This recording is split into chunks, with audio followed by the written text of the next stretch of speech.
गोष्ट बरीच जुनी आहे. भारताला स्वातंत्र्य मिळण्याच्याही आधीची. मला पहिल्यांदा बिबट्या दिसला जेव्हा मी पहाडीच्या तळातील लहान नदी ओलांडत होतो. खिंड इतकी खोल होती की दिवसाच्या बहुतेक वेळा ती सावलीत राहत होती. यामुळे अनेक पक्षी आणि प्राणी दिवसाच्या उजेडातही झाडीतून बाहेर येण्यास प्रवृत्त होत. त्या मार्गाने फार कमी लोक जात होते. आसपासच्या गावातील फक्त काही दूधवाले आणि कोळसेवाले. त्यामुळे खिंड वन्यजीवांचे एक छोटेसे स्वर्ग बनले होते, जे या भागात राहत असलेल्या काही थोडक्या नैसर्गिक अभयारण्यांपैकी एक होते. जवळजवळ प्रत्येक सकाळी आणि कधीकधी दिवसाही मला हरणाच्या ओरडण्याचा आवाज ऐकू येत असे. संध्याकाळी जंगलातून चालत असताना मला एक सुंदर लाल कोल्हा दिसला. तिथेच मी एका भालूचे पदचिन्ह ओळखले. मी जंगलातून काहीही न घेण्यासाठी आलो असल्याने पक्षी आणि प्राणी लवकरच माझ्या चेहऱ्याशी परिचित झाले. आमच्या गावातील अंबादास असे म्हणायचे, पण खरं तर त्यांनी माझी पावले जाणली होती. माझ्या येण्याने त्यांना त्रास झाला नाही. एक स्पॉटेड फॉक्टेल जो सुरुवातीला उडून जात होता, आता नदीच्या मध्यभागी एका खडकावर बसला होता. मी थोडेसे दूर असलेल्या इतर खडकांद्वारे नदी पार केली. त्याचा मंद आवाज माझ्या मागोमाग पहाडीवर आला. ओकच्या झाडातील वानर, जे सुरुवातीला माझ्या येण्यावर झाडावरून उड्या घेऊन पळून जात, आता मला काहीशा उत्सुकतेने पाहत होते. ते ओकची कोवळी हिरवी कोंब खात निवांत बसले होते. पण एका संध्याकाळी मी जात असताना त्यांना किंचाळताना व एकमेकांशी ओरडून गप्पा मारताना ऐकले, आणि मला माहीत होते की त्रासाचे कारण मी नक्कीच नव्हतो. मी नदी ओलांडून पहाड चढायला सुरुवात करताच वानरांचे जणू मला काही धोक्यापासून सावध करण्याचा प्रयत्न करत असल्याप्रमाणे चिरकणे, ओरडणे अधिकच वाढले. मी वर पाहिले आणि एका मोठ्या नारंगी सोनेरी बिबट्याचे दर्शन झाले. तो ठिपकेदार होता आणि माझ्यापासून सुमारे 20 फूट अंतरावर असलेल्या एका दगडावर ऐटीत बसला होता. बिबट्याने माझ्याकडे एकदा तिरस्काराच्या भावनेने पाहिले आणि नंतर एका घनदाट झाडांच्या झुडपात उडी घेतली. काहीही आवाज न काढता तो सावलीमध्ये विरघळला. मी बिबट्याच्या अन्नाच्या शोधामध्ये त्याला त्रास दिला होता, पण थोड्या वेळाने मला जंगलातून पळत असलेल्या हरणाचा झटापटीचा आवाज ऐकू आला. त्या भेटीनंतर मला बिबट्या पुन्हा दिसला नाही, परंतु त्याच्या हालचालींमुळे मला त्याच्या उपस्थितीची त्या भागात सतत जाणीव होत राहायची.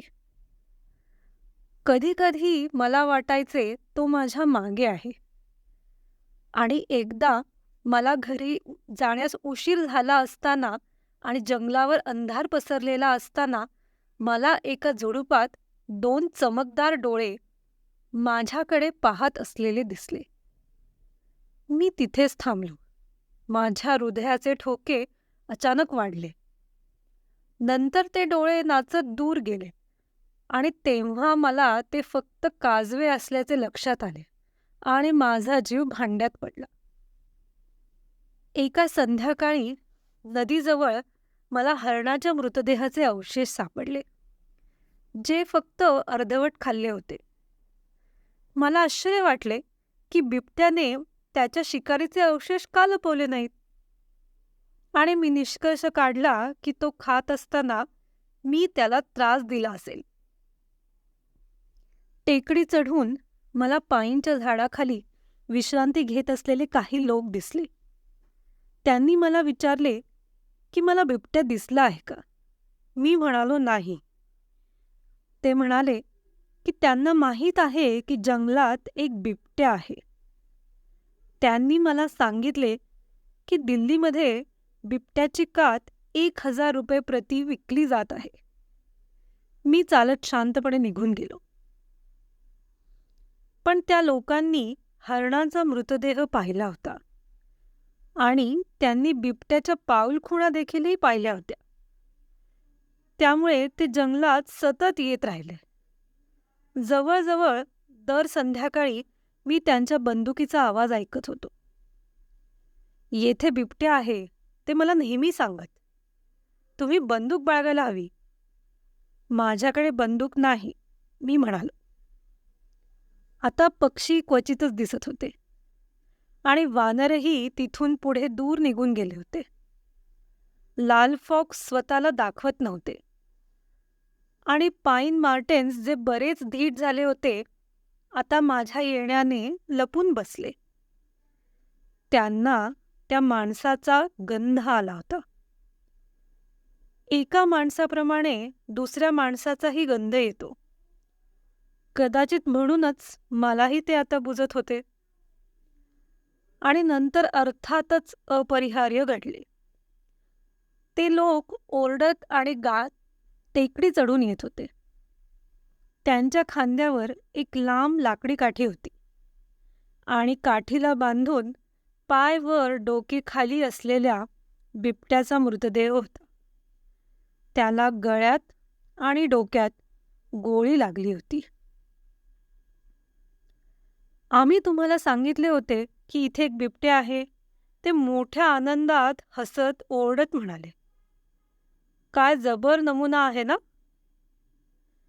तो एक चांगला बिबट्या होता, मी शांतपणे म्हणालो. मी त्या शांत झालेल्या जंगलातून घरी चालत गेलो. खूपच शांतता पसरली होती. जणू पक्षी आणि प्राणी हे जाणत होते की त्यांचा विश्वास भंगला गेला आहे. कुठल्या तरी महत्त्वाच्या पुस्तकात लिहूनच ठेवले आहे ना, देवाने माणसाला समुद्रातील माशांवर, हवेतल्या पक्ष्यांवर, गुरेढोरे आणि संपूर्ण पृथ्वीवर आणि पृथ्वीवर रेंगणाऱ्या सर्व गोष्टींवर प्रभुत्व दिले. एका बिबट्याच्या जीवाची किंमत 1,000 रुपये, फक्त 1,000 रुपये. आधी त्याबद्दल कुतूहल, आश्चर्य व भीती वाटत असलेल्या मला आता केवळ सुन्न वाटत होते.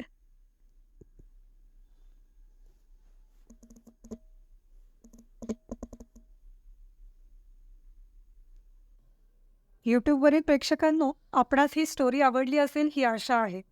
तर मग जरूर या व्हिडिओला लाईक करा. शिवाय कमेंट्समध्ये आपले अमूल्य मत आम्हाला कळवा. आणखी मनोरंजक कथांसाठी पिंपळपान ह्या आमच्या चॅनलला सबस्क्राईब करा व बेल आयकॉनवर क्लिक करून ऑलवर सेट करा, म्हणजे पुढची स्टोरी तुम्हाला लगेच दिसेल.